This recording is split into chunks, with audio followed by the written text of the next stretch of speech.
Good morning, everybody. Welcome to Tuesday. Can you believe it's Tuesday? I know, it's Tuesday already. Some of us it feels more like Thursday. Some of us it still feels like Monday, but it's Tuesday. And I'm really excited today to welcome you to our presentations. I am just going to give you a couple announcements for the day. Just a few things. So if you are interested in the Appledore boat tour, island cruise, and they usually get out and let you tour around the island. It's a research island for the University of New Hampshire and Maine. And then they're also going to be going to, let's see, where is this going? Duck Island. So if you want to sign up for that, you have to sign up at the desk. And there is a charge. It gets charged to you via your room. Also today we have, you've got your little thing you can see. We are trying to figure out a way to, we know we have access to a telescope. So later this week we are going to try to drag it out if we can dust it off, if the clouds cooperate with us. So maybe Thursday or Friday night we're going to try to, it looks like those are the most likely nights that we're going to be able to do this. So we are still trying to get the links to you for if you are trying to zoom in, watch the YouTube video. It kind of didn't get put in the beacon the way I thought it would be, so we'll still work on that, try to get that ironed out for you. Other than that, I am really just excited for another day. Yesterday went so well, and I want to thank our presenters yesterday. And I'm going to turn over the mic to Ted and let him tell us who we have. Oh, one more thing. We have our second plenary today. We will have discussion groups after.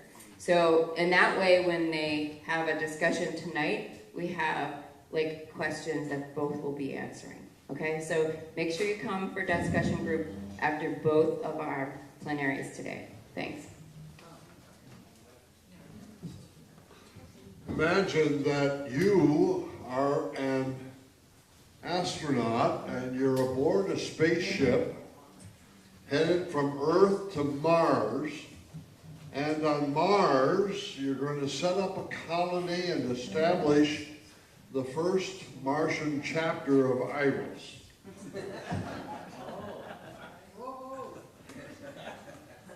There will be diminished gravity in both the space flight as well as what happens to you when you get on Mars, and your body is going to change, and it's going to change in many ways.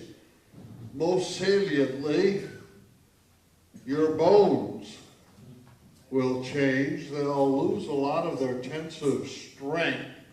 And if you stay on Mars for 3 years and try to come back home, you might have a hard time walking around. One of the questions we're asking this week is, if we Earthlings go to off-Earth sites, will we become alien? Well, we're in for a treat this morning because we have an expert on all of these kinds of things, Mark Shelhamer, who's a professor at the Johns Hopkins School of Medicine and has over the years actually experimented with astronauts, and he's got a lot to say about your and my bodies in an off-Earth situation. So let's give it up for Dr. Mark Shelhamer.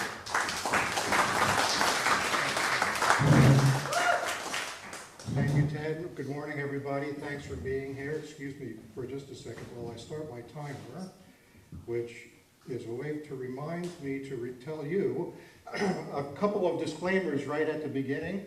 No matter how hard I try, and I've given variations of this talk dozens if not hundreds of times, I get so fascinated by my own topic, my own area, that I almost always run out of time. So I'm going to try to do better, but we might impinge on the coffee break afterwards. So if you need to get up and help yourself to some coffee, which you probably will by the time I'm done speaking for an hour, help yourself. I will not be offended. The other thing you should note that although I spent some time at NASA, I was the chief scientist for something called the Human Research Program. I took a leave from my academic position. And although I do NASA research and NASA consulting, and I was wearing a NASA shirt yesterday, I do not speak for NASA. The opinions I'm going to express are mine. They are not necessarily the opinions of NASA, but they should be. So, now I'm going to talk you through a number of things. The beginning, maybe half of the talk or so, is going to be the solid science. What we really know about humans in space. What happens to their bodies, what happens to their brains, their minds, cognitive processes, psychology. There is a lot there. I could lecture every day 8 hours a day for an entire week or an entire month. So we're going to squeeze that down to try to get that into about a half hour. There's a lot there. A lot happens to people when they go into space.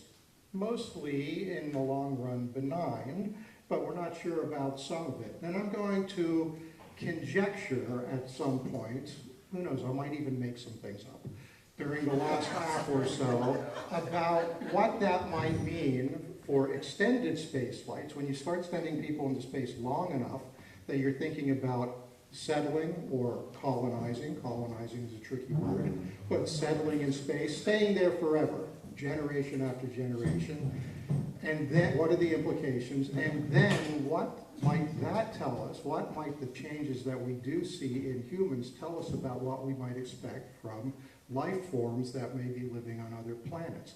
That's the part that's really kind of sketchy, and I just started thinking about that. It's really where my field overlaps with astrobiology. Those conversations are not happening intensely enough. So maybe we can help change that here. Okay, so that's who I am.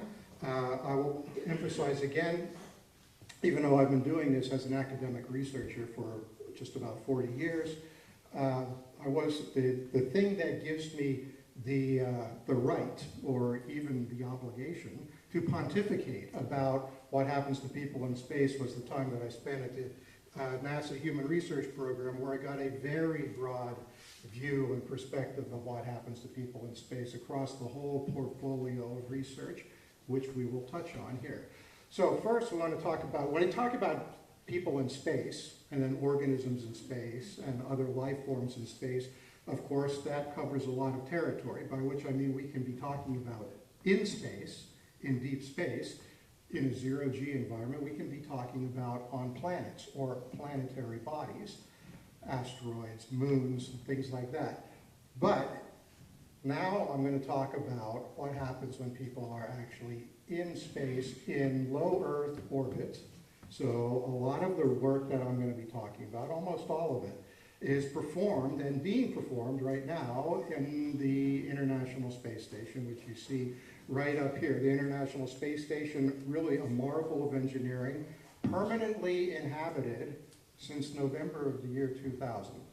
So there have been people in space on a continuous basis for over 23 years, almost 24 now.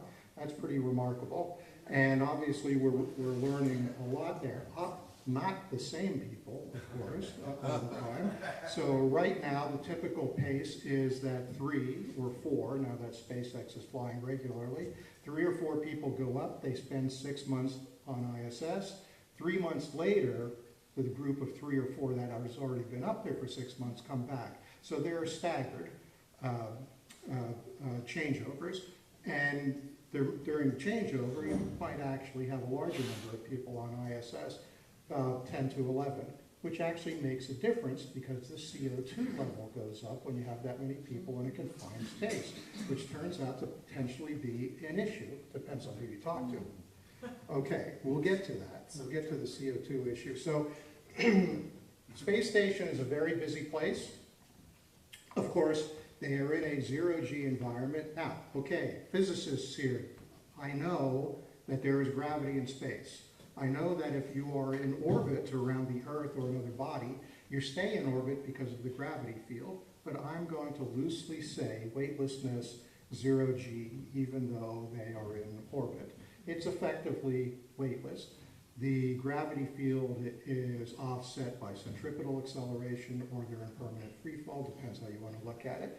But since they are in a zero-G environment, they can in fact work around all 360 degrees of any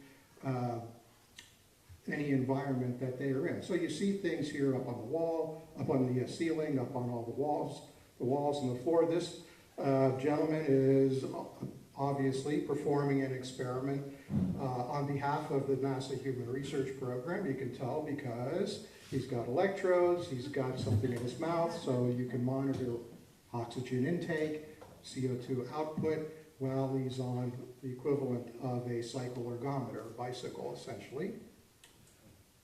The Human Research Program, by the way, I think this is still true, the single biggest user of crew time on the International Space Station after operational considerations. That is after just the normal stuff of maintaining a space station and make sure everything is working.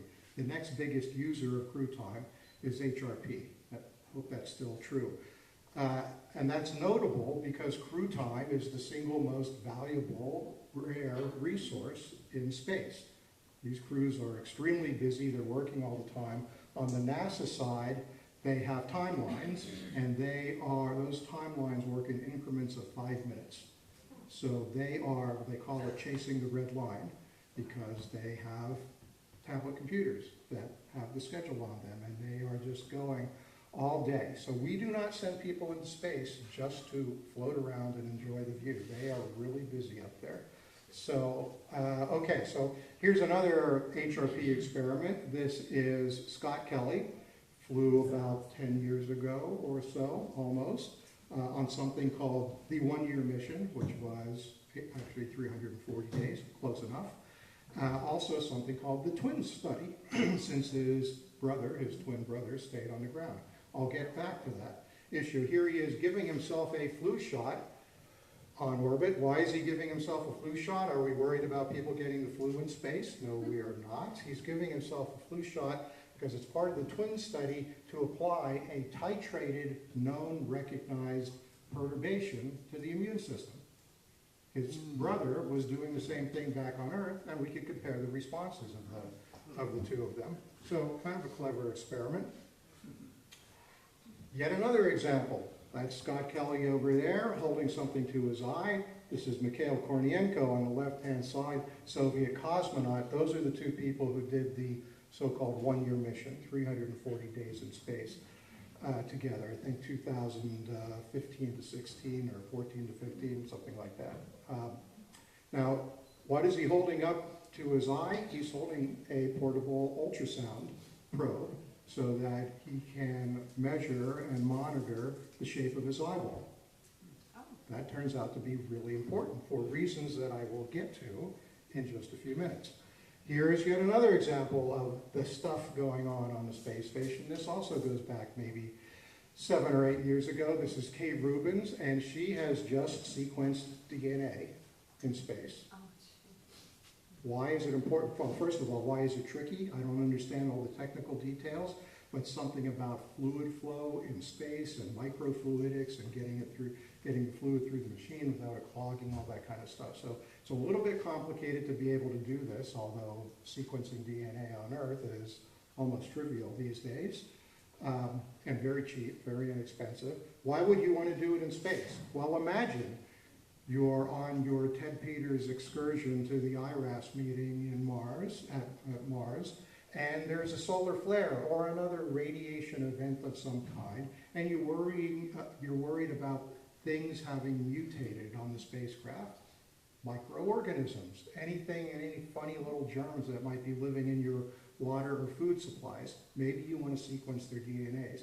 Not to mention the fact that you've got people up there who are exposed to the same thing, and you want to track whether they're getting their DNA is accumulating damage from radiation and the other stressors.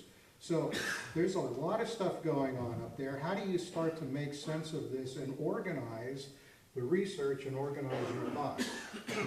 Well, the NASA approach is very systematic, maybe a little bit too systematic in some ways. It's based almost entirely on risk mitigation. So NASA, the Human Research Program, this was my life for 3 years, figures out the most important, most dangerous risks, does this by something called continuous risk management, likelihood and consequence.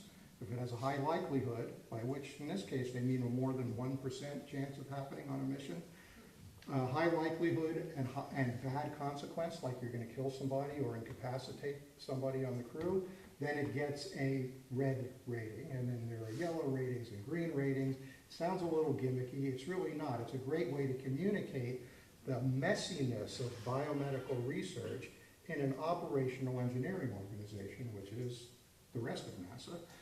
So it turns out to be a good communication tool. I am not going to show you all the nice colored charts. I'll spare you that. But along the way, to even get to that point, you have to figure out what it is that you're dealing with. So we say adaptation to spaceflight very loosely, and even in this community, and we should know better. What do we mean by adaptation to spaceflight? Well, these are the 5 accepted hazards, major environmental stressors to humans in long-duration spaceflight. And these are generally accepted by the space biomedical research community. They're on the NASA website, they're on a number of places. Altered gravity, by which we mean, obviously, first of all, zero gravity, weightlessness going into space.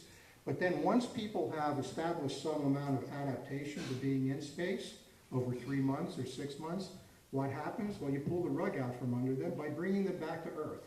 And now they have to readapt to the one gravity of space, which turns out to be not a trivial issue.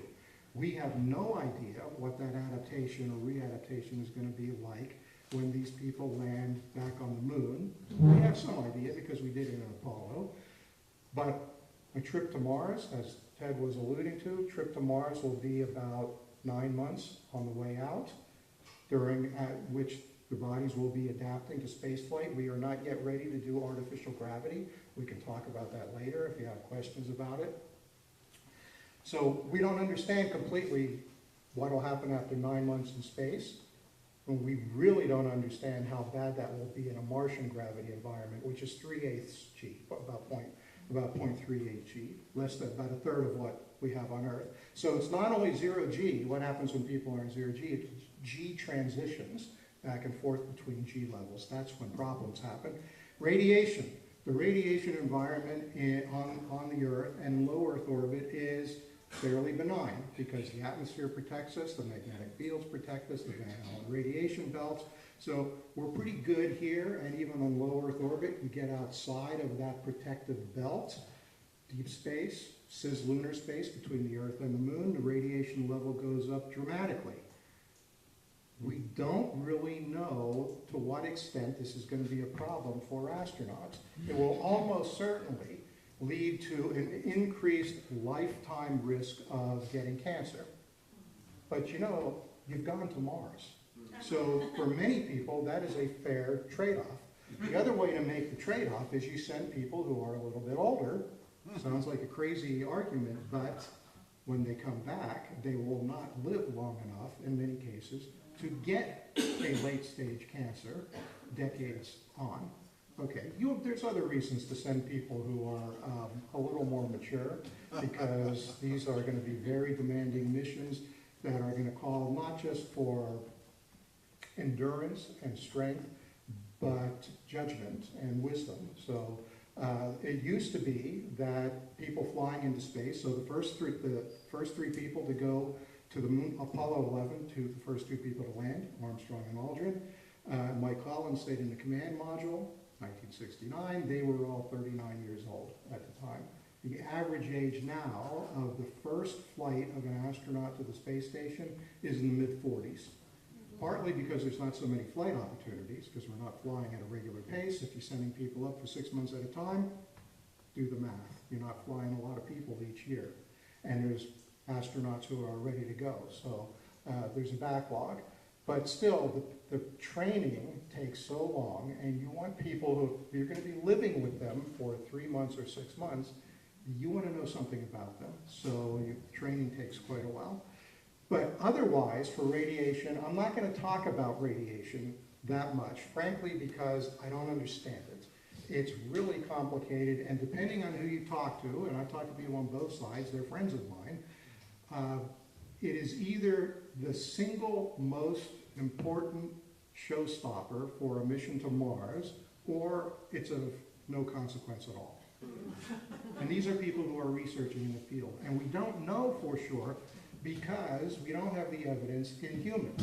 We have evidence from, unfortunately, atomic bomb survivors, Hiroshima and Nagasaki, different type of radiation. Medical research, different type of radiation. The dosing, the exposure rates are different. We're talking about people in space for months or years at a time with a relatively low but continuous dose. We can't really reproduce that on Earth, even at something called the NASA Space Radiation Laboratory, which is in Brookhaven National Laboratory, where they can expose animals, plants, cells to radiation. But they're not going to sit there and expose a single cell to radiation for 3 years. So the dosing is all off, and we don't understand how well the results from those samples will generalize to humans. So radiation is a big question mark. Suffice it to say, we're concerned about it.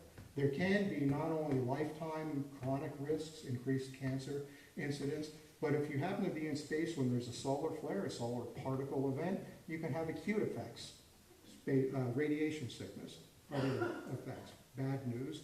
And shielding, there are forms of shielding. Shielding is imperfect. Some forms of shielding make the problem worse because they slow down the particle, a radiation particle, and on the other side of the shielding, particles, atomic particles, are knocked loose. So you actually have one particle, like an iron nucleus, hitting the outside of your shielding, and then a whole bunch of slower particles released inside the spacecraft.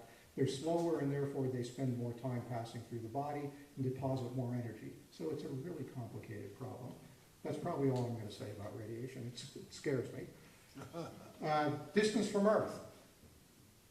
Obviously, when you go to Mars, you're going to be really far away. So let me see. I can't really... Sorry, why is that a hazard? Sorry? Could you talk a little bit more about why that's a hazard?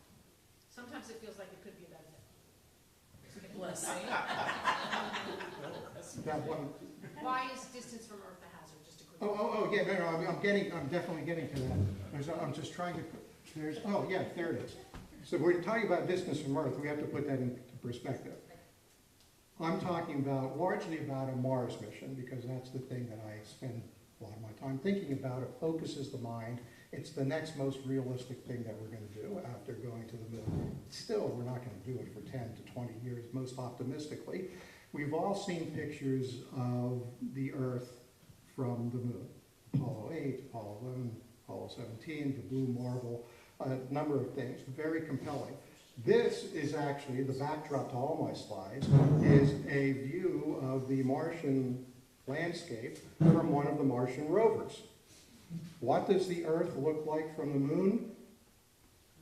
You see the E in the word altered, a little white dot there inside the E, that's the Earth from Mars. Okay? So, you're really far away. And this is called sometimes the Earth out of view effect. What are the psychological implications of looking out and seeing this? Everything you know, everything you've ever experienced, everybody you know, everybody as far as we know who's ever been born, lived, and died is on that little dot. And it is really far away.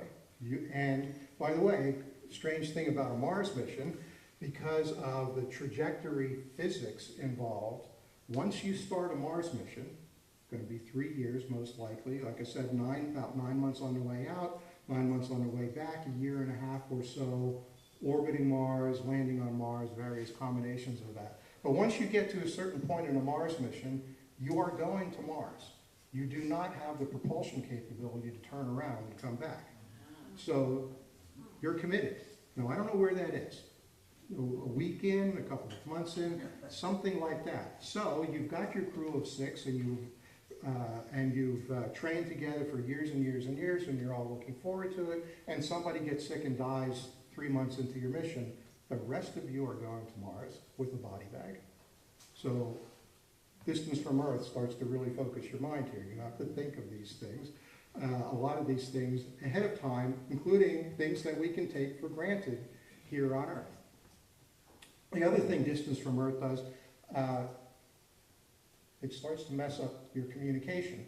So at Mars, because of the finite speed of light, radio waves, the one-way communication delay can be on the order of 20 minutes. So you have an emergency, like a medical emergency, which is what I think about a lot, and you call back for home, 40 minutes later you get the answer back. Maybe you didn't phrase the question correctly, so you get a bad answer. So crew autonomy is going to be huge on a Mars mission. We have to give the crews all the tools they need to make good decisions, including decisions for medical care, what's called clinical decision support, which we can't yet do on Earth properly. So that's part of the distance from Earth thing. Related to that, isolation and confinement. Okay, so this is a reasonable sized room, probably much bigger than any Martian spacecraft in the foreseeable future. Okay, look around the room, pick 5 of your best friends. Everybody else leaves the room. We lock the doors for 3 years. That's isolation and confinement, right? You're all getting along now, but 2 months from now, the person who chews with his or her mouth open is going to die because you're going to kill them, because you cannot stand it anymore. So this is one of the things about isolation and confinement is the psychological issues. You can't open the door and get out, maybe when you land on Mars, but that's a big operation. So you have to figure out how to accommodate those psychological issues. And related to that, hostile enclosed environment. Obviously, space can be a hostile environment, radiation, altered gravity, things like that. Planetary surfaces can be hostile. The regolith, lunar regolith, the soil, is abrasive. The Apollo astronauts talked about that a lot. Also, some of them got allergic reactions from some of that soil. The soil on Mars contains perchlorates. I don't know the chemistry of them exactly, but I know you don't want to mess with perchlorates because they're toxic and chemically reactive.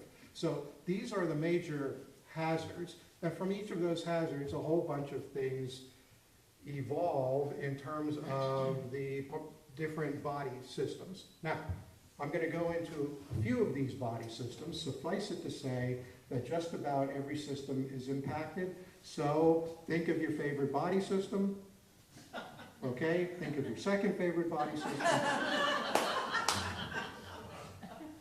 Chances are they are both impacted by long duration space flight. All right, so let's start with this one that's near and dear to my heart because it paid my mortgage for a number of years.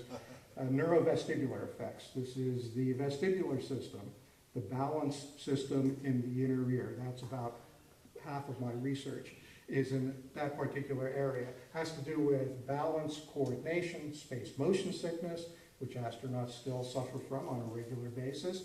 This is what it looks like when a crew comes back from spending 3 to 6 months on the space station. When we came back on Soyuz, more regularly on Soyuz spacecraft, because the Russians were the only way to get there and back after their shuttle was retired. Now we can use SpaceX spacecraft, so we don't do this quite as often. Nevertheless, they land in the middle of nowhere, Kazakhstan, and they are literally lifted out of the spacecraft by big, strong people who have taken helicopters out to Kazakhstan, and they're put in their nice, comfortable chairs for the press events, get their blood pressure, heart rate, things like that, and then they are whisked into a tent. Now, these are astronauts. These are not people who are used to being carried around on chairs. And yet when they come back from 6 months on the space station, they literally cannot walk. Some of them can't stand because their bodies are not used to processing gravity. So the fluid goes to the bottom of their body. They go to stand up. You know, it's like getting up too quickly, too early in the morning, and you feel like you're going to faint. That's one of the things, orthostatic intolerance. That's one of the things that we find. That's a fairly benign problem because you can just sit down. But they also have problems walking, coordination, incorporating the gravity vector into the vestibular system. And we know a lot about that. But here's just some of the ways that it's manifest. So to get them back from Kazakhstan, in this case, these are two cosmonauts, so they're going back to Russia, near Moscow, Star City probably. They take a helicopter to Karaganda, which is an airport, and then they transfer to a plane. But apparently they just walk through the airport like normal tourists during that time. And you see the two of them here, and it indicates one of the pernicious problems that we have researchers have in the biomedical sciences generally, and very much so in human spaceflight, which is human variability. It's atrocious. Why can't we all act the same and respond the same? It's really a mess. So you see here on the right, this is probably the commander, probably had flown in space before. He's out front of the handler. He's walking pretty confidently. He looks good. He looks healthy. He's raring to go. The guy over here, there's two people on each side. They won't even let go of him. They're worried about him tripping and falling. All right? So two people who just had the exact same spaceflight experience, exhibiting very different problems, very different issues. So here's what this looks like when you reduce it to something on which you can do research. So these are, I'm going to show you a stick figure. These are stick figures not because astronauts come back emaciated, because they are stick figures because they have to be anonymized for privacy and confidentiality. Interesting point that people don't realize that makes life harder for people like me. Astronauts are private citizens. They are protected by HIPAA regulations just like all of the rest of us. When they do our experiments, they sign consent forms. They can change their minds. They can withdraw from experiments, just like you can if you sign up for an NIH-funded experiment. Now, they don't typically do that because they're committed, they're dedicated, they want to see these things through. They know that what they're doing is very important for the future of spaceflight. But still, it can make things very tricky because as researchers, we don't always have access to all of the relevant medical information because that's private medical information. Okay, soapbox off. That's an issue for us. Okay, now let me show you what happens when you ask an astronaut. First one I'm going to show you is before flight to do a tandem walk. Just what it sounds like. They cross their arms, close their eyes, one foot in front of the other, down a line that's on the floor, but with eyes closed. Now these are astronauts. They're very healthy. They're very athletic and fit, and even with the eyes closed, they can do this pretty well. So that's before flight. And over here is after a long duration mission, which frankly, I don't know whether it's 3 months or 6 months. But is it the same person? It is not the same person, thank you. I don't think it's the same person. Frankly, I've lost track of the provenance of these videos, but I don't think it's the same. But you get the point here. These people are not going anywhere. And right around there is the time when the handlers come in and say, we're done here. I noted the roses they each carried had very long stems and they were thick stems. Is that on purpose? I don't know. That's a good question. Rigidity factor? I don't know. That's a great. It's a great observation. If I had the money, I would hire you. Because a lot of what, I say that somewhat facetiously, but it's really true because we send so few people into space.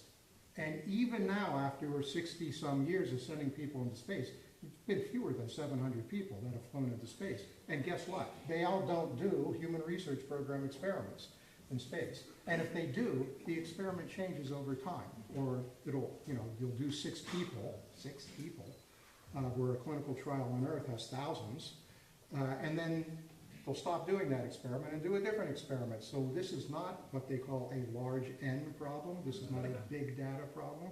It's quite the contrary. So we kind of thrive on making these anecdotal observations and try to turn them into science. I don't know if the thick stems on the roses were deliberate. The Russians have a lot more experience in long duration spaceflight than we do. And so maybe they're onto something there, and we're just ignoring it. Okay, so more on this theme. I'll go through this. I'll just talk about the one on the left side. Motion sickness rating. How are you feeling? Scale from 0 to 20. 10 is halfway to vomiting. That turns out to be a good way to anchor a psychometric scale. 1 hour, 12 hours, 24 hours after landing. And you can see the readaptation curve is pretty dramatic. They're pretty good even after one day of coming back. But that first day is really a mess. So depending on who you talk to, including my good friend, just retired, Mel Reschke, who has been doing this kind of research since the Apollo program, he will say every returning astronaut from a long-duration ISS mission, every one of them, experiences some form of readaptation sickness. They might not all vomit, but they may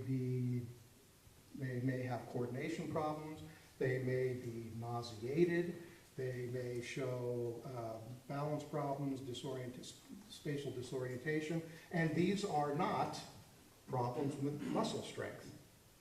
In the past, some of them we thought were, but now astronauts exercise 2 hours a day, at least on the American side of the space station. The Russians have their own attitudes about what cosmonauts do in space.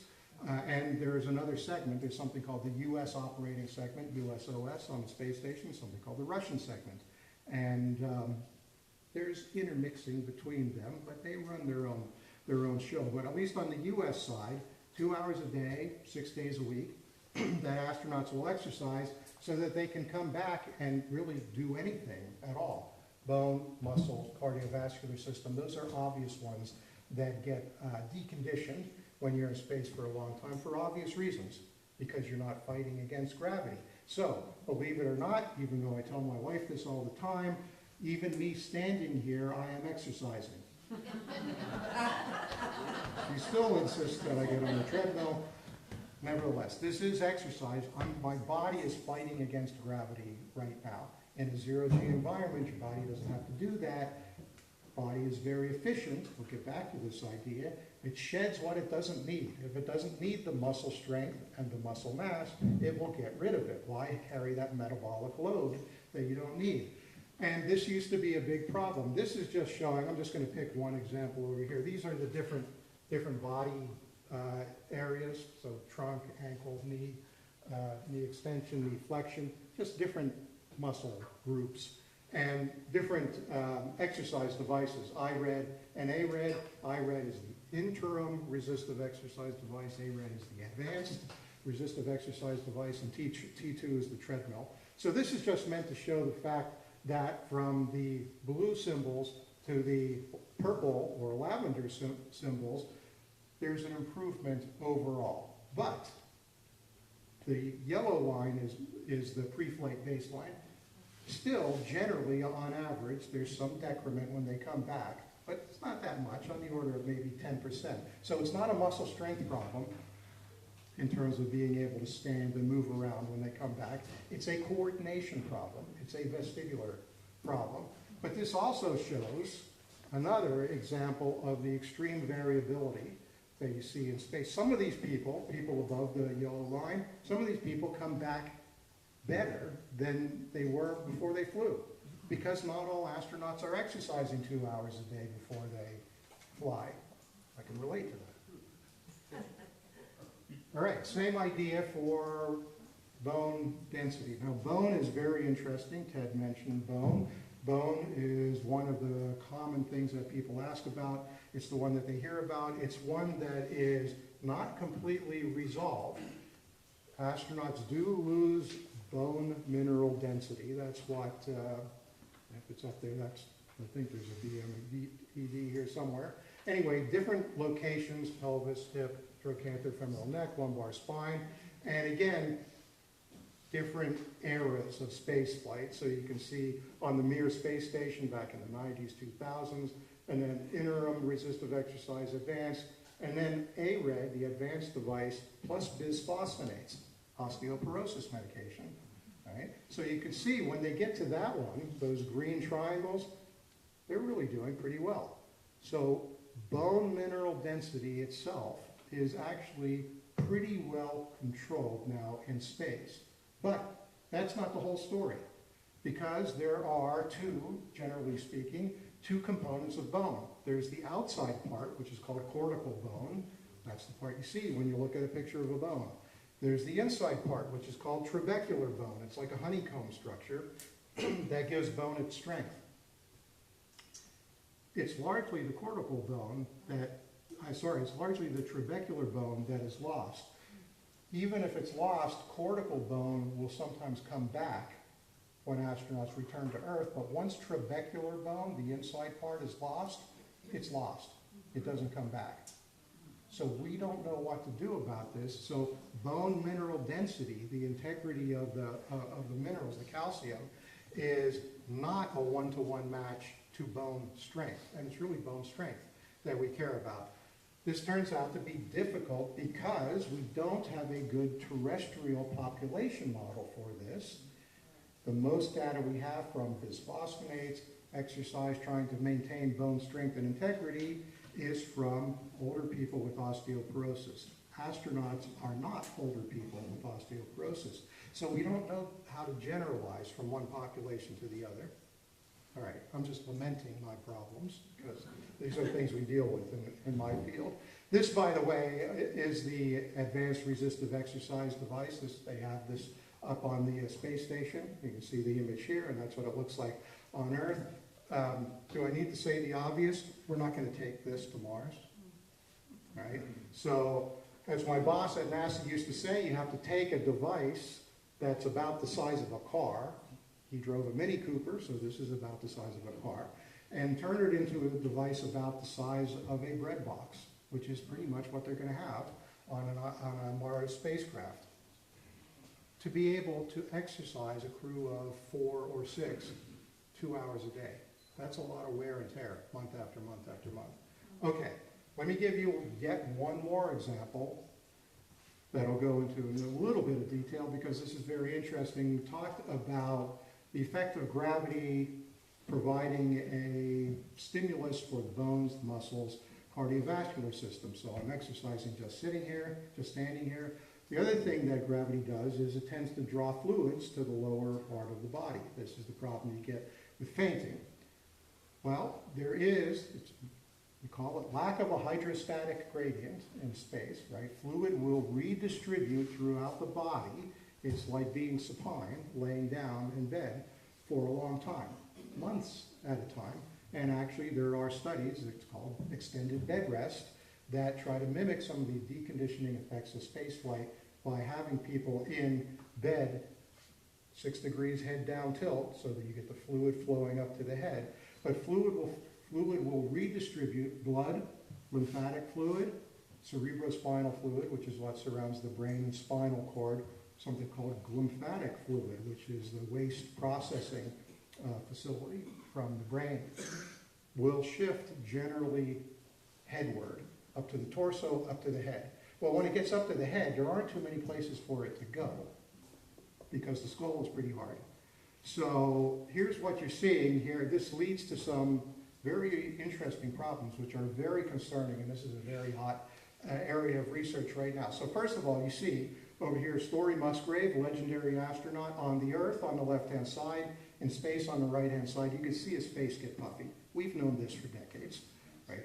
The faces get puffy because of the redistribution. Sinuses get congested, and it impacts their ability to taste and smell.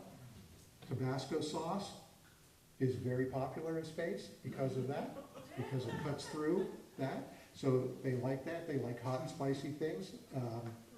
Shrimp cocktail for some of the same reasons.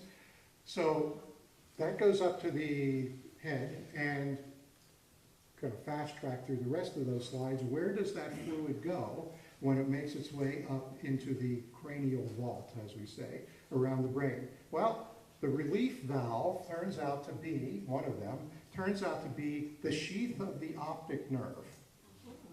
Now that doesn't sound good, does it? No, that is not good. So this fluid works its way down the optic nerve. It works its way down inside the myelin sheath, inside the outer part. Works its way down the optic nerve, pushes on the back of the eye. Pushes on the back of the eye, that's like pushing on a beach ball. It deforms the eye, and we know this for a fact because we have something called globe flattening. Globe in this case refers to the ocular globe, the eyeball. And you can see these obviously enhanced MRI images. Before flight, the eye looks like a globe, it's round. After flight, you can see that it's squashed on the back. This is not unusual. In most cases, this resolves itself, but this leads to changes in visual acuity because you're changing the optical properties of the eye. But it also leads to retinal damage in some cases. Things called choroidal folds, scotomas, optic disc edema, bad things. Things that you don't want to be happening to your eyes. Like I said, in most cases, they are reversible, but not in all cases. And at any rate, these are after 6-month flights. Is this just the canary in the coal mine? Are we going to see even further damage, including neural damage, inside the brain after even longer flights? We don't know. Now, we don't want to say the sky is falling on this, but there are some troubling results. So I'm just going to talk about this graph here on the upper left-hand side. Percent change in ventricular volume. The ventricles are a set of spaces within the brain that do not contain neurons or connecting tissues. They're not empty, they contain fluid. They contain cerebrospinal fluid. That's where cerebrospinal fluid is created and stored. And due to the fluid shifting from the lower to the upper body, those ventricles get bigger. It's a form of hydrocephalus. Well, these things get bigger the longer they go. Not correlated, by the way. This is what makes this field interesting. Not correlated, see the words up there, not correlated with SANS. SANS is the thing I just talked about. Space-flight associated neuroocular syndrome, SANS. That's the vision changes, the eye changes that you see. These changes that we see in ventricular volume, which are undoubtedly due to fluid shift, are not correlated on a case-by-case basis with changes in the other things. So why is that? We don't know. We do know that sometimes this does not revert back to normal even months or up to a year after flight. So this is troubling because you do not want to have astronauts with brain damage when they're on their way to Mars. I think I don't have to elaborate on that. Okay, I'm not going to go into this in detail. Suffice it to say there are changes in the function of the immune system. So far, benign. Astronauts get skin rashes for reasons that are incompletely understood. There is something called reactivation of latent viruses. Yes, subclinical, but there's a reactivation, so you can measure the antibodies, and it's at a low level. So far has been okay. Astronauts do not come back with a raft of diseases, and when they come back, they are reunited with their families, including their little kids who have not been in quarantine for 6 months. And systematically, we do not find that they get sick from that exposure. So there are changes in the immune system, and we don't really understand them. Behavioral health, let me talk about this because this is, when I went to NASA, this part was a real eye-opener to me because I'm a biomedical engineer by training. I understand some of the physiology, mathematical models of the vestibular system, that kind of thing. But it's the psychological issues, in addition to maybe the radiation issues, that'll be some of the most important. So this is one of my favorite studies. You can find the final report from this study. It's called the Journals Project, or the Journal Study. You can find this on the NASA website. Jack Stuster was the principal investigator, and he asked astronauts, all of those who signed the consent form, of course, and were properly briefed, to keep a journal in space. And I don't know, every day, every week, whatever it is. And the beauty of the genius of this is that people write down in their journals the things that they care about. So the text was downloaded to Earth very securely, and through an automated process that only Jack Stuster was privy to, he extracted keywords, key phrases, and then, of course, deleted all the text before anybody else could see it. So very sensitive, but astronauts did this willingly, and then he separated things into quarters. So if it's a 6-month mission, you divide that into 4 pieces, 3 months, whatever it is. So this is, you can't see it down here, it says first quarter, second, third, fourth. And you can see that there are some potentially concerning things. So journal entries on conflict. Whenever astronauts are talking about, we're not getting along with each other, we're not getting along with mission control, whatever it is. This goes down initially. Okay, everybody, it's all new, it's novel, everybody's getting along for the first few months. And then it starts rising. Is that going to stop there? Is it going to stop when we get to 3 years? We don't know. And the other side too, interaction positivity ratings.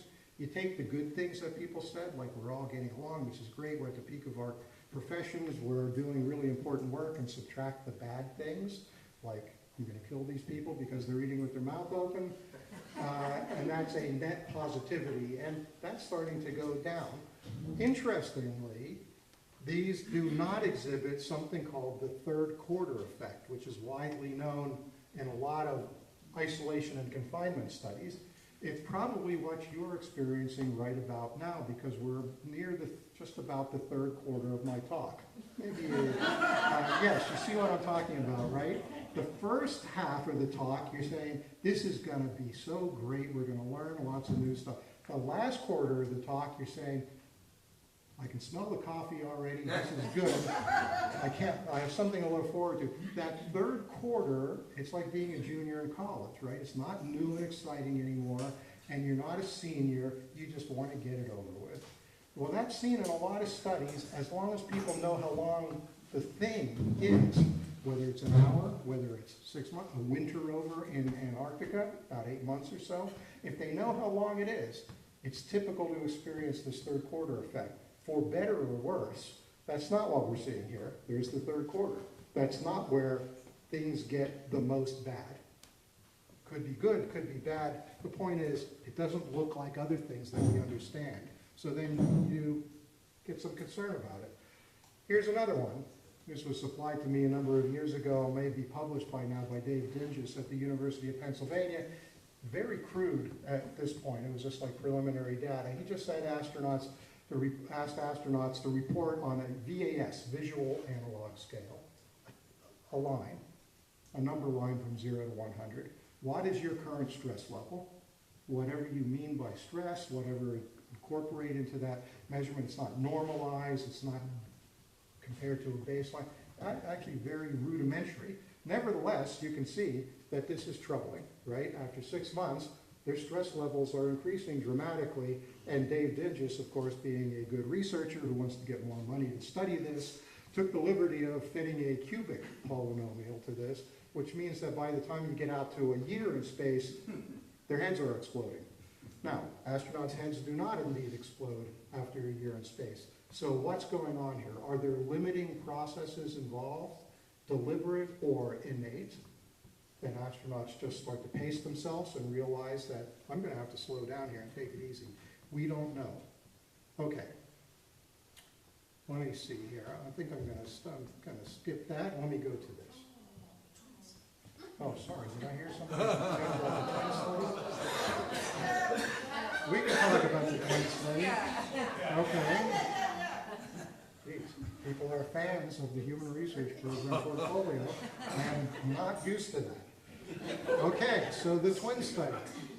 I was at NASA during the time when this study was being formed. I did not create it, I did not run it, but I helped participate by being involved in selecting the experiments. I'm still waiting for the kickback from some of those investigators, but very large, significant paper came out a number of years ago. You can see how many authors are involved in this, because when you start doing omics studies, genomics, proteomics, transcriptomics, all the low-level molecular biology things that I do not understand, it takes a lot of people to do those. Another set of papers, by the way, just about 2 weeks ago came out doing some of the same analysis and further analyses on a flight called Inspiration 4, which is a SpaceX flight that sent 4 non-professional astronauts into low Earth orbit for 3 to 4 days, doing the same thing. So this is becoming more accepted. We don't really understand all of the interpretations of these results, because what does it mean for gene expression of 50 gene, for the expression of 50 genes to change when you've got thousands of genes in your chromosomes. Not exactly clear. Nevertheless, some very interesting findings, most of which were reversible after flight, fortunately. Now we're back here on the twin study. Twin study, remember, 340 days in space, Scott Kelly. Mark Kelly, his brother, stayed on the ground, a retired astronaut, so he did have spaceflight experience. So let me just do a couple of the highlights here. Telomeres. Every time your genes divide and duplicate, things called telomeres on the ends get a little bit shorter. It is a biological marker of aging. Well, in space, they seem to get longer. Makes no sense at all. Is space the new fountain of youth? Well, don't get your hopes up, because it's especially weird because space, for a number of reasons that I think I've made very clear by now, is also a very stressful environment. And stress is an aging initiator. So we don't get that at all. We do know when they come back, this reverses itself, and the telomeres get back to what you would expect. Now, coming back from space is stressful because, well, the ride back home is a pretty wild ride. Right? You're experiencing gravity for the first time in almost a year in this case. The G-forces are high. You're basically going through a ball of fire and then landing in the middle of nowhere. And then immediately a whole bunch of people descend on you because everybody wants a piece of you because you just spent almost a year in space. So they're very popular among people like me for several weeks or months after they fly. So it's stressful coming back. So maybe that's what reverts the telomeres to their normal state. The point is, like the other things, the third quarter effect, we don't know. We don't completely understand this. And when we don't understand it, it means something is going on with the physiology, even at the molecular biology level, that's not the same as it is on Earth. We can't extrapolate with confidence to longer-term missions. Okay, we talked about T-cell function. I didn't mention the microbiome, right? The microbiome, all those organisms that live inside your gut, there are more of them than there are cells of your body. They also live on the skin. The microbiome changes in space. In good ways or bad ways, we don't exactly know.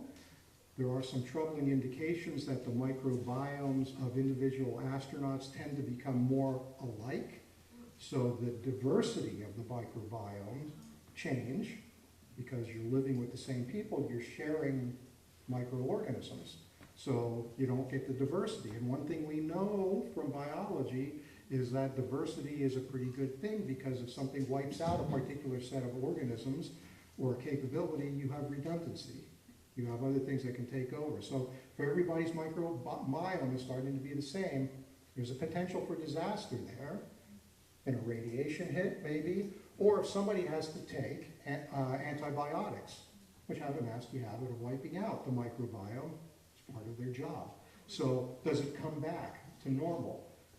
This is a healthy microbiome in here because we're exposed to a lot of things in the environment. We're exposed to each other's microbiomes. Sometimes that doesn't work out so well, but generally it's good for us. Okay, genes related to collagen structure, right? Body structure genes change their expression. This actually does make sense. You would expect that genes related to body structure, because the body has to fight against gravity, to go into space, you don't have to do that, that those genes would be not expressed the same. By gene expression, just as a reminder of your biology, you got the genes, they become expressed so that the genes can be transferred and transported RNA and turned into, expressed as proteins. And then the proteins create all the stuff in your body, including enzymes and a bunch of other things. So gene expression changes. Let me see, what else? We see changes in, here we go, DEGs, differentially expressed genes. It's kind of a vague term, right? This is a great way for this particular research community to say, well, we're seeing changes in gene expression, but really we can't evaluate, can't interpret them. We don't know whether they're good or bad, we just know that they're changing. There's more in the last 6 months than in the first 6 months of this particular mission. That's not a good trend. So it has not reached a plateau even after a year. And some of these did not return to baseline after flight. Those related to immune function and DNA repair. DNA repair is just what it sounds like. You get damage to a DNA double helix because of a radiation hit. There are mechanisms to repair that damage. Those mechanisms seem to be changed. Okay, now let's get back to something I'm a little more comfortable with because it's more macroscopic physiology, and getting into what we really want to talk about here, about what can we expect in the long term when we send people into space for even longer periods of time, and again, how that might play out in organisms, beings, on other planets, other planetary surfaces, or in space. Okay, little known fact of spaceflight is that every time we have a different class of missions, longer, more ambitious, more demanding, there seems to be a new medical issue that crops up.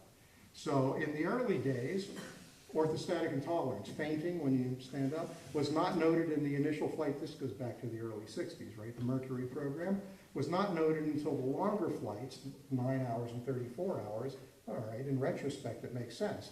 The longer you're in space, the more the deconditioning, but still, 34 hours, just a little over a day, they're having trouble standing up. No SMS, space motion sickness, until the Apollo. You saw the movie Apollo 13, Frank Borman got sick. In that, yes, that was real. The Apollo astronauts did experience some space motion sickness, about a third of them, according to what we can figure out, and that's what's in the literature. Why is that? Is that because, well, that's in distinction, by the way, to the Soviet program. Cosmonauts from the second flight, Titov, reported space motion sickness. So is this because United States astronauts have the right stuff and the cosmonauts do? Or is it because we're on the side of goodness and justice fighting against the evil communists? Well, maybe. But there's, again, another, I mean, I'm willing to consider all the variables. But there is another aspect of it, which is that it wasn't until the Apollo program that the spacecraft was big enough for them to get out of their seats and move around. And we know that head movements in an altered gravity environment will induce motion sickness, space motion sickness, if you're susceptible to it, because you're changing the head with respect to the gravity vector. And if you're in space, a zero-G environment, the brain, the vestibular system, is not getting the same signals that it's used to getting when it changed with respect to gravity in a gravity field. So that took us by surprise. Reactivation of the latent viruses that I mentioned before, something called viral shedding. We didn't see this until longer flights. The longer flights of the Space Transportation System, the shuttle, 2 weeks, and the space station. The visual impairment problem that I talked about because of fluid shift, we didn't start seeing that until just about 3-month flights on ISS. Retrospectively, turns out maybe there are some indications on the longer shuttle flights. Something called deep vein thrombosis. Yes, okay, so this is an educated audience. So some people know that this happened about 3 years or so ago to an astronaut on the space station. This is a blood clot in the jugular vein. This is not a good thing. This is potentially fatal. It was not fatal in this particular case. They caught it. How did they catch it? They caught it because this particular astronaut was performing an ultrasound scan as part of a research project. Yes, not part of a medical screening. We dodged a bullet on this one, right? Now, Well, but aren't people at risk just in airplanes from like wearing Yes. compressions? yes, blood clots in the legs especially, because there's a restricted blood flow. And yeah, and if that gets loose and goes to the heart, to the lungs or heart, you've got a real problem. Yeah, so that can be an issue. Just in airplanes. But on an airplane, that, granted, bad enough, but at least you can land and get medical care. True. Here, they didn't have enough medication to take care of this. Now, fortunately, they were in low Earth orbit, so it only took a matter of days or weeks to get medication up there. They didn't do a medical evacuation, turned out, worked out okay. But if this happened at Mars or on the way to Mars, this person could likely be dead. Now, you got to look at this and say, this is not fair. We've been sending people into space for over 60 years, and we've never seen deep vein thrombosis. We've never seen the jugular vein have a clot in it. That's not right. Well, you know, the body has its own ideas about what's right. And there may be other things that might be limited by medical privacy. There may be other things that the flight surgeons are seeing that we don't know. So, okay. Mark, you might think about time. Yep, I am thinking about time, which is why I'm skipping a lot of these things. So, yes, we can go on. Oh, look at Nikiti. So let's go to this. Because I want to say, if we start thinking about this in terms of really long duration space flight, settlements, colonization, and again, what that might tell us about what other types of organisms, life forms, we might see in space, extraterrestrial life, we have to say, does any of this make any sense? Do any of these body changes make sense? If they make sense, then we have grounds for extrapolating. So, some possible themes. The body likes to minimize resources. Talked about that before, right? If you're in extended bed rest, you start getting weak because the body doesn't need the bones, the muscles, the cardiovascular strength.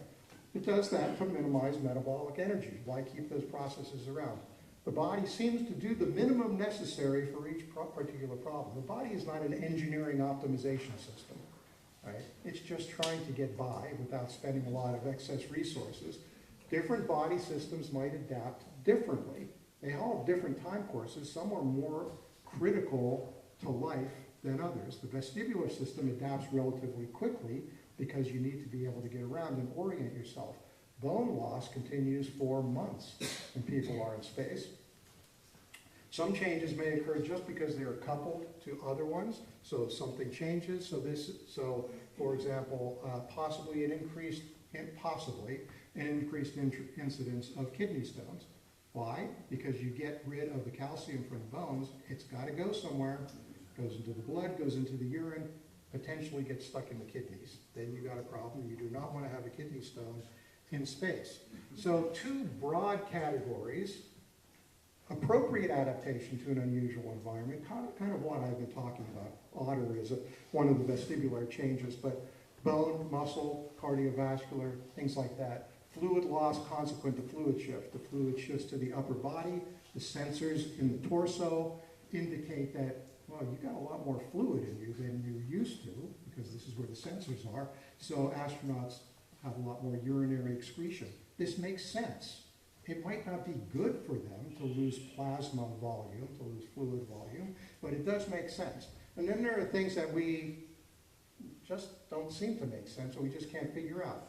Well, radiation effects, clearly, cognitive behavioral performance effects, but microbiome and immune alterations, why are those changing? Clearly in a zero-G environment, there are changes.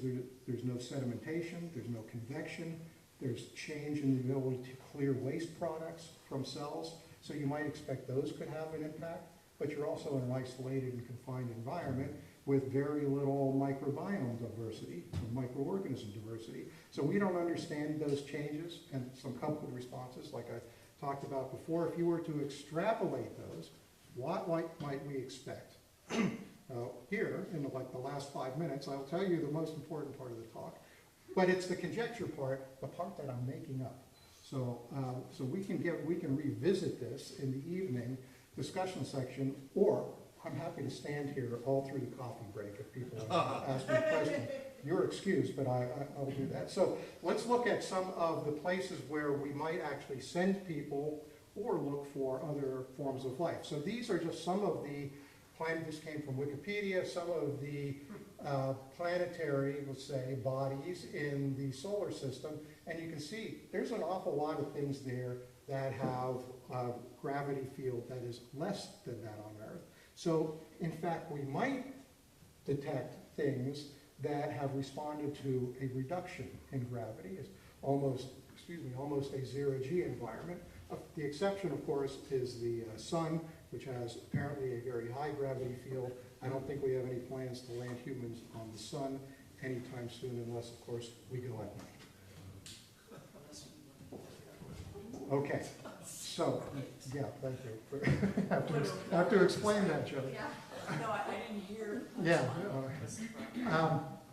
Okay, and here's from recent, well, 8 years ago, tried to do some analysis because we don't actually have direct measurements of the gravity fields of a lot of these planetary bodies. So what might you expect? Well, it turns out there's a lot of things that have a planet that have a gravity field just around that of Earth, and then there's a whole bunch that might have higher gravity fields, and a lot that might have lower gravity fields. So, might have to look in both directions, but let's look at what we might expect from organisms that have adapted to a lower gravity, maybe even a close to 0G gravity field, planetary gravity field, or maybe in deep space just floating around, or on some asteroid or comet or something like that. So what can we learn from that? Well, you can see this is a very incomplete list because there's only one item on the left-hand side, but space-adapted creatures, if they're in a hyper-G environment, you could imagine just because of the fluid shift alone, that you do not want to have a large vertical extent. You also don't want to have a lot of things that carry structure to fight against the gravity field. Probably short and squat, small but strong lower body, not a large fluid reservoir, whereas in hypo-G, you would imagine they might be tall. Maybe skinny, maybe not, but at least tall to take advantage of the ability to reach high. Radiation, again, I said I wasn't going to get into radiation, so this is the list I'm going to say about this. Small organs, because it's obviously organs that do the job in your body. If they take radiation damage, you got a problem. So maybe you make them smaller and still have them do their jobs. Slower cellular turnover, this is why the reproductive organs are especially susceptible to radiation, because they're generating new cells all the time, so they're susceptible to radiation damage. And maybe stronger repair mechanisms. So if you were to extrapolate some of these ideas, what would you find? Well, I recommend this book to you that came out many, many decades ago, called Flatland. So this imagines what life might be like for beings that live in 2 dimensions. So, not that we're going to find a 2-dimensional body, but if we find a surface that has a very high gravity field, it might be the case that there are organisms there that are effectively living in 2 dimensions. So they might not have developed the ability, the language, the thought processes that are involved in thinking and moving in 3 dimensions. So I'm going to skip way ahead here. Again, this stuff is here, we can come back to it. But here's my final point. I was influenced by a number of things I've been reading lately, how the body shapes the way we think, something called the extended mind. The idea that, what we were getting to yesterday, Ted, Seth, Marion asked a question, something called embodied cognition. Right? The essence is that thinking is not a disembodied process. We like to think, and multi-billionaires with a lot of access to computing resources tend to think that they can live forever by downloading or uploading their brains to silicon. And that is it. That is me. Well, quite the contrary. So much of our way of thinking is influenced by the way our bodies interact with the environment. So this is the embodied part of embodied cognition. The structure of reason itself comes from details of our embodiment, etc., etc. So, what are some examples? Well, we use physical metaphors for things that we're talking about that you would think would be largely mental or cognitive constructs. Affection, we say somebody is warm. That's a physical thing, right? If we value something, we say that's got some heft to it. That idea has some weight to it. Linear thinking or lateral thinking, right? Positional awareness. Juxtaposing ideas, putting them next to each other. Right? Thinking in terms of hierarchies, org charts, right? A spatial arrangement. Let's back up and think about this. Backing up is a metaphor in the physical world, the embodied world. And this goes on further and further. Gesturing, okay. Is this helping me think? Well, no, it's helping me, I think, get my point across, that this is a very expansive idea.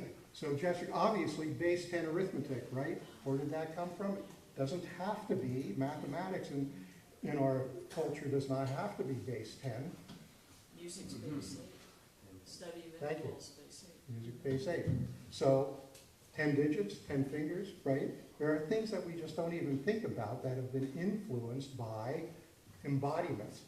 And the results of some research studies that you can see here, squeezing a soft ball, these are apparently, now there is, as you know, in the psychological literature, a crisis of reproducibility, of replication.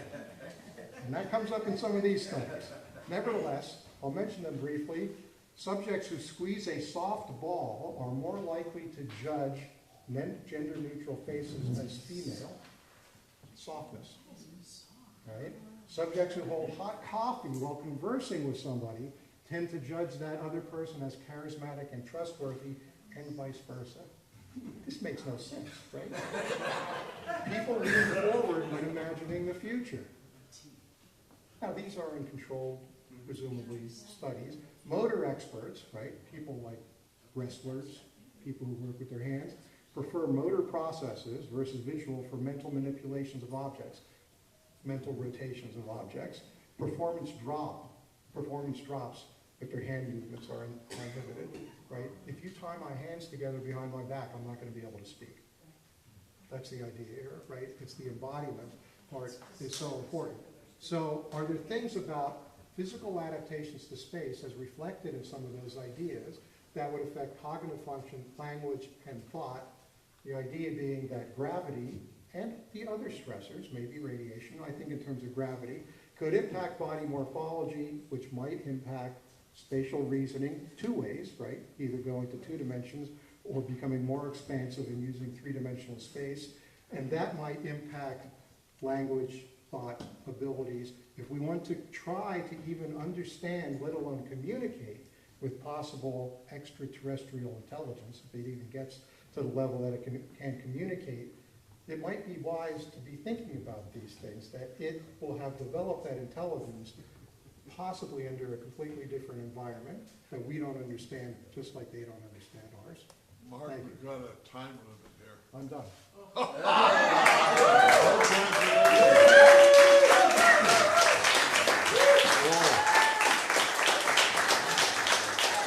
We really got an education. We do not have time for questions right now, but don't worry. Right now we're going to go into, right after coffee, Yes. into the dialogue groups. I would like to make a request to the dialogue group leaders. When you fill out your sheet, would you kindly make the group questions in large print and numbered so that I can read them easily, and try to give them to me anytime during the day that you spot me. Don't wait for the last minute. Also, early this afternoon, Jennifer Wiseman will be giving the second plenary of the day. And immediately following that, we'll have a second dialogue group period. Then this evening, both Mark and Jennifer will be up here, and hopefully the questions that have arisen so far, and I've got some, will be able to be addressed primarily through the dialogue group reports, and then if necessary we'll have some other Q&A from the audience. In the meantime, this was just fascinating, and I don't know yet if I go to Mars and come home whether I'll be an alien, but at least the factors for determining my alienation? No. You've laid them out, at any rate. Okay, now one more hand for Mark, because he really gave us a lot to think about. I think it's coffee break now, is that right, CJ? Yeah. All right, go get that coffee. I will be right here if you want to. Mark will be right here if you want to come up and chat.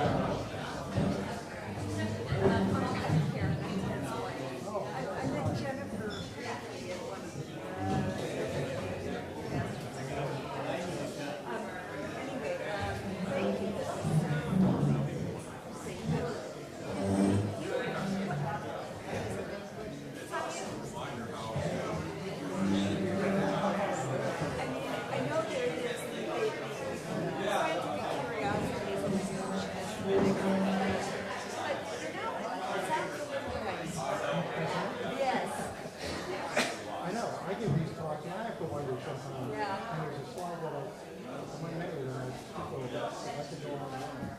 There's something called the City on Mars, a book that just recently came out, which really makes a lot of this stuff very clear. Like, okay, you got the medical issues, the body thing, but really, if you consider, there's some other stuff. There's legal issues as well. I mean, a lot of people think, oh, we're going to go to Mars and escape the problems that crazy humans have created on Earth.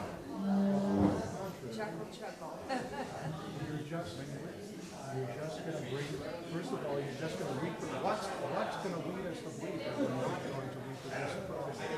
Also, it's kind of like war by other means. It's like the nation, there are international treaties where it's considered. If I'm going to go, you're going to fly on Mars, you may be increasing the so the book is very City of Mars. Do you think it's this drive to find utopia? I mean, is there something in us inherent in the human nature that wants to find, yeah.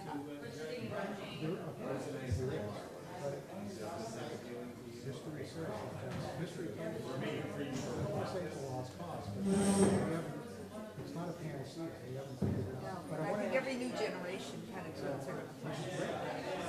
But I did want to answer your question. Maybe about this evening. The science question about what do scientists think. I'll tell you what scientists who are not in that field think it's so complicated and so expensive and so messy. And really, why did we send humans if we're going to go to Mars? Okay, there's some validity to that. Yeah. It's just a science. But that's not the only reason we're going. Right? We're going because we're expanding the human experience. Which is, now there is some real science, some described, understanding how humans change in different environments. That's very interesting. Very important. I put medical into science. Good. But so there is one aspect that I can do a whole talk on, which is you probably realize that the medical system in this country has some room for improvement. May improve. And one of the things is that it needs systems now. In fact, when you go in and talk to the doctor about such and such a problem, and then you go to a specialist. But how many specialists do you go to? They talk to each other. Does anybody coordinate the care? And instead of just saying, oh, we're going to go in and start cutting, does somebody say, what's your lifestyle? Are you getting along with your husband? Are you getting along with your workman? You have the reason to want to get there. Or you just basically you have a lifestyle that is conducive to help your life. Or do you not have access to property? You know, all these kind of systems put environmental issues. Like this is, when you go to Mars, you can't afford to ignore this. You've got to take it into account. And we all say that we should take them into account on Earth, but we don't. Well, operatively should. Yeah. So I'm trying to make the point, this is a huge part of my professional career, is trying to convince people that when you go to Mars, you're not going to be able to think of everything, but you have to think of what happens when you can't think of everything. And what happens, you have to incorporate, is everybody getting along? Why does my doctor ask me about how I'm getting, how's my marriage? Well, my doctor does. But why your doctor should too? Because that's a huge stress. I lead into that. Yeah. I want to know. Has anybody had sex? Seriously. But number two, wait.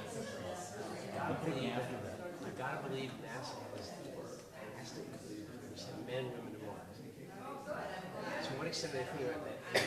Will it be haphazard or paired? Or will it be planned, you know? So, as to sex and studies, you know, the old line, the people who know aren't talking, and the people who are talking don't know. Everybody wants to know. Now, again, the city on Mars, there's a whole chapter on this. Oh, The bottom line, and which I believe, it ain't happening. Not humans. There's no privacy for one thing. Now, they talk about the physical constraints, just like, action, reaction. You get a couple of bunch of things, you get into a sleeping bag, you can do it, you can work that problem. On a 9-month mission, there's tensions and domains and pheromones, and NASA has to be planning. It's unrealistic to not think about that. One thing that NASA does a lot of teamwork, so a small team working together. The NASA issue of sending a small group of people to Mars is unique. There's not submarines, not a lot of people, and they can do evacuation if they really have to. Antarctic winter rovers, those are pretty good. A lot more people. And they're not necessarily astronaut-like subjects. So every one of these things gets at it, but they're all imperfect. When we send 6 people to Mars, that's going to be the first time that specific psychological circumstance has been present. Even if you shut us in this room, we know. But so that's what I'm getting is I mean, like, psychological issues are different. but like 5 males and 1 female, that doesn't rate. So one thing from these teamwork studies that seems to be pretty clear is you don't want to send all men. oh, Oh, really? Interesting. Okay. Because they're just too much testosterone. It's just too much. it's like the penitentiary, right? It's not necessarily as bad as it used to be when astronauts were all test pilots and there was the macho military Yeah, the right stuff, culture, yeah. the right stuff. Now a lot more astronauts are physicians, scientists, so that culture is changing. But still, it's clear empirically that you don't, on a small group like that, you don't want to send. So then the question becomes, what's the proper mix? And should they be married? There is a married couple that flew on the shuttle. So, the rumors surround that. Oh, yeah. But it's very unlikely. I'm asking for a friend, by the way. Of course. We do that. I know, you've got your ticket to SpaceX. It's already set. So I'm thinking like beyond that, so thinking Mars colonization or stellar colonization. Yeah.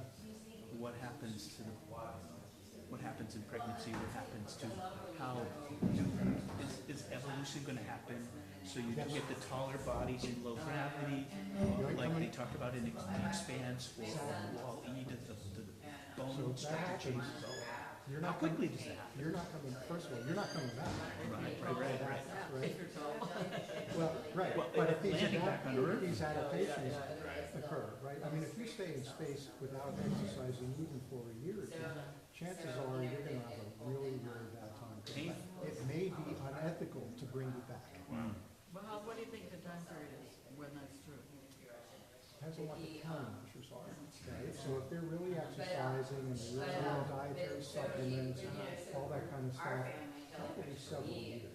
Really? That would be my guess. But if they just go up there, like, space, I didn't get into the commercial space flight thing, right? Space tourism. If I got $100 million, Elon Musk will find a way to send me into space. For as long as I Either that or Jack Reed. Right. Absolutely, absolutely, one of those. And if I have $100 million, they're not gonna tell me what to do. Right? So if they say, you really need to exercise for 4 hours a day, well, guess what? Here's my money, leave me alone. So they may be the trend case setters. See, now I'm extrapolating significantly here because they could put bounds on this and say, no, look, it's unethical for us to send you if you do not agree to this. But eventually these kinds of things, including sex in space, will eventually, if 2 people hit each other $100 million, they're gonna do whatever they want in space. So we're gonna see some of these things that are like academic exercises, but they're gonna happen just because people are people and rich people do what they want. You wonder what conception in space. That's why I was asking about the pregnancies, how fast So the this has body been done, there changes. have been animal studies. Oh, wow. Yeah. For the most part, it works out okay. Either, You have like really tall mice. well, They didn't do enough generations for that, but that's a great question. They should do successive generations, but the generations are so much faster than for humans, so you can actually have them conceived and born and raised to some extent in space. But And then the kids born in space won't be able to come back. exactly right. And then If for no other reason, the vestibular system will not develop properly, you do not know how to incorporate gravity. So you're gonna be like just flat out on the floor, trying not to fall off the floor, you know? So it is possible, apparently, to conceive and give birth. My understanding is that there is an increased rate of unsuccessful births, stillbirths and things like that, in space with certain animals. Oh, Now, this is in a zero-G environment. If they were to do this in a centrifuge, artificial gravity, could be different. Yeah. it could be different. So the bottom line is that we really do not know. The results are not,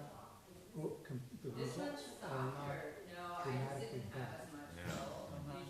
But again, this book, I recommend The City on Mars because it really gives this kind of perspective. A City on Mars, it really says, guys, have you thought this through? I understand why you didn't want to talk much about radiation. Don't we at least know that if you had something like a Carrington event, that would be curtains? Yes. Well, Yeah. it'd be really bad. It could be curtains. A really bad solar flare, solar particle event. Chances are that would wipe out a crew, would give them such serious radiation sickness that they'd be done shortly afterwards. And you really can't shield against that. I mean, you know. Can't shield, and we can't predict them. Yeah. But, yes, but if you can predict them, even a little bit, then you go into the storm shelter on the spacecraft, which could be, so this is where my physics model starts to fail. There are some forms of shielding that are just polycarbons, water. So you store the water around the outside of the spacecraft, and that's when you go. It's also very heavy. There's no free lunch. That's a necessity though, But it's a necessity. Have we had incentive to figure out how to predict solar flares? There are projects to do this. But up until now, has there been any? Thus far, Well, it's not gonna you noticed just last week, there were solar events that were wiping out radio communication on Earth. So now we have It more, does happen. okay, great, yeah. Yes, and there are We just very need real effects. Capitalism to care about solar flares, and then we'll figure out when they're gonna happen. Capitalism is an amazing driver. So many, I think in terms of analogy to the personal computer revolution, I'm old enough that I used to read in the 70s, early 80s, a lot of things about academic papers about local area networks and personal computing and how small, and the next thing you know, IBM comes out with the IBM PC. It's like, you guys have been talking about this for decades, and there it is. So guess what? It might not match your textbook explanation, but that is now driving the bus. And you better get on board because that's the system.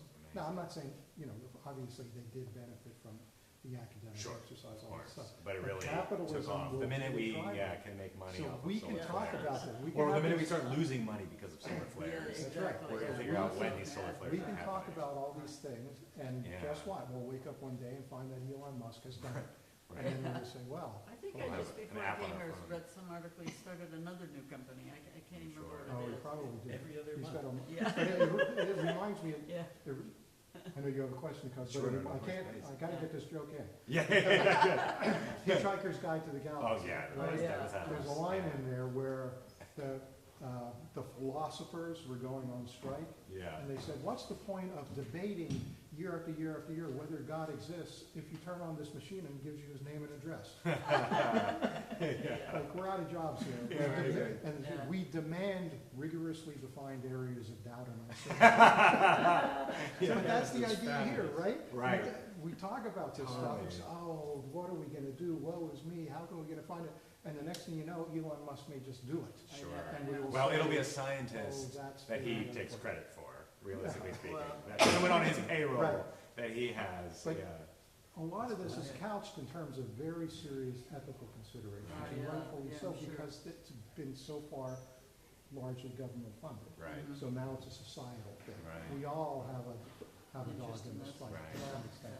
If Elon Musk does it, and somebody has signed a waiver Sure. and paid their tens of millions of dollars, you can't stop people from risking their lives. Exactly. You know, Yeah. they summit Mount Everest, and some of those people should not be doing that, Right. and they die. Yeah. So if somebody Yeah, has to the- do What was, it, what was the it's all gonna the be- sub that Humans always imploded? wanna take a Yes. risk. What was The that called Titan. again? The Titan. Yeah. Same. Should not have been down there should at not all. have been down there, but you Absolutely know, bad idea. well, in that They had case, the money. maybe some of them didn't know. Right, what they that's were- true. But some of them did. Some of them knew. Listening to you talk, have folks in your position ever tried sending up? I feel like it seems like from a distance, the idea is to send up the most able-bodied human and hope that that deals well. And then there's this degeneration. Has anyone tried sending up someone who like already has, or like blind people or deaf people? Have always some say, you know, like let's have a crew. 90-year-old guy recently. There we go. And like, is that Well, someone who already And has? John Glenn went up Glenn at was- 77. Right. If you already have osteoporosis, does that just kind of put you at an advantage then, potentially? I love this line of thinking. How does it? Yeah. How does it play out? Obviously, you So- guys have talked about it. Obviously, well, it happens. Not yet. Yeah. Because then you don't have to. So government astronauts, that ain't gonna happen. Very unlikely. Because, well, I mean, I'm talking Because you about were trying to government, because limit the risk, right? they're pushing, you're trying to limit the risk, and they're pushing the envelope. Sure. They're the ones who are gonna go to Mars, Uh-huh. gonna, you know, really, so you need ultra capability for that. But commercial space flight, so, Yeah. a couple things Uh huh. that are very relevant and Yeah, yeah, very yeah. timely. So look up an organization called Astro Access, Okay. Cool. which is dedicated to sending people, not yet in space, but people access. It's an Yeah. access thing. Right. Access to the disabled to space. They have flown people in Well, and that term you. parabolic flights, Cool. people with handicaps, Sure. people. Well, things that are on people Earth On Earth, blind. a they're disability. You don't need But if your you're gonna legs go, in if you're gonna space. go blind in 4 years because you're out there in space, This is a case that some of these people make. send someone that's They already have blind. already learned Yeah. to Exactly. navigate under extreme handicaps. Sure. They have Earth exhibited the handicaps. resilience that you need Uh huh. on long duration space flights. Hey, you should send those people. Right. And if everyone's gonna arrive at Mars with no eyesight, Sure. But then that's- you have to start thinking, you know, in an emergency situation, and we have to make a calculation, was it really wise to bring the Legion? Sure. Right. Or did we really think this through? So Right. there are Yeah. space bioethicists. Cool. There are space lawyers. There are people thinking about this. Yeah. Trust me. There are I love people that. thinking- No, I'm sure. That's why I was so curious about it because Yeah. it's how far ahead are you thinking and what's going to happen to the body versus what has already happened to the So, body. another thing that I will draw your attention Yeah, please. to, every few months I do an online mini symposium, we call it. Just 2 weeks ago, I did one on omics. So I had two of the people who did the twin study and the inspiration for it. We just get together online, we each give a short presentation, and we just have a discussion. So Yeah. it's like my little B-list celebrity stint. Cool. And, but before that, in October, November, we did one on the disabled in space. Yeah. But, you know, they flew Stephen Hawking on parabolic flight. Right. I remember seeing photos. Yeah. Exactly. So those people are there, and it reminds me when I learned to scuba dive long ago, the people that taught me, this is a pretty elaborate, it was at MIT, you know, it's all, everything at MIT is it's like NASA, it's all gold plated, you know. It's like, I mean, I knew how to give mouth-to-mouth resuscitation to somebody while supporting them, Right. while treading water. Hey, wow, It's wow. cool. Wow, that's a skill that's gonna come in handy. I was gonna say, I hope you never have to use it. Yeah, exactly. Well, there's no way that I could do it now. That was 40 years ago. But the group that, oh, thank you. I get my husband coffee. Good work. I do the same, so I understand. Well, I would do should the be so same, lucky, yeah. except that she doesn't drink coffee. Dodged the bullet there. This group that taught us to scuba dive said that they teach people with physical handicaps to Right. scuba dive. And they said, those people said that this was a great equalizer because the neutral buoyancy allows them to maneuver Yeah. Very cool. in 3 dimensions Sure. better from Right. people, because I've seen, you've also, if you're a scuba diver, you've seen it, you definitely see it in parabolic flight. People who kick with their legs, thinking that they're going to propel themselves. Ah, funny, right, that's All not you how it do works. is end up kicking people. Yeah. It doesn't work in zero G. If you've already adapted to that change, Yeah. you're one step ahead. It's funny, and that's your Yeah, fun I one, love man. that. I do puns Thank you and I very always much. work in it. Oh, thank you, Yeah. appreciate it. I'd like to ask you a totally different question. I'm an amateur artist, but at heart I'm kind of an artist. And I love using the senses, touching things. I love, my favorite thing is ceramic sculpture, okay? So I love the feel of things. I love the smell of things. I love color, all of that. And it seems to me that there would be kind of it's really almost like sensory deprivation in space. Beautiful. This is absolutely critical Yeah. question. So another one of the slides I skipped, Maslow's hierarchy, Oh, okay. right? Yes. You need the oxygen and the food, you need the exercise, you need these higher level things like motivation, like why am I here? This is really not fun. And then in the middle, so you need stuff like the artistic side of things. Yeah. So And we need to There's- be able to touch people and Yes. hug people and connect. So one of the book covers that I put up there, The Extended Mind. Extended mind. You need to get that. You need to read that book. So it talks about, it's kind of related to this idea of embodied cognition, Yeah. but it's the idea that we use tools so often in our lives that the tools become part of us. Right. But in a very real sense, like they cite studies that show We got 2 minutes. Just about Good to to run see you, next David. door. people who, like surgeons who use tools regularly, there are receptive fields, right? Boom, boom, boom, you can measure where that is Yeah. in the cortex. The receptive field in the cortex extends to the end of the tool Cool. for people. And that tool has literally become part of the person. Oh, wow. So that's kind of, Yeah, that's yeah. that we're so, it's a pretty strong argument, we're Yes. so dependent on Yeah. these tools. Just the fact, like, I'm gonna put this over here because that way I have a spatial memory Mm-hmm. that helped me remember that I need to pick that up before I leave. Yeah. So we use our embodiment Mhm. to do this. But I agree with you completely. I'm talking to somebody, you might end up writing a book, we'll see, who's very big, somebody in the humanities at Johns Hopkins, and we happened to be at a meeting together and started talking about this.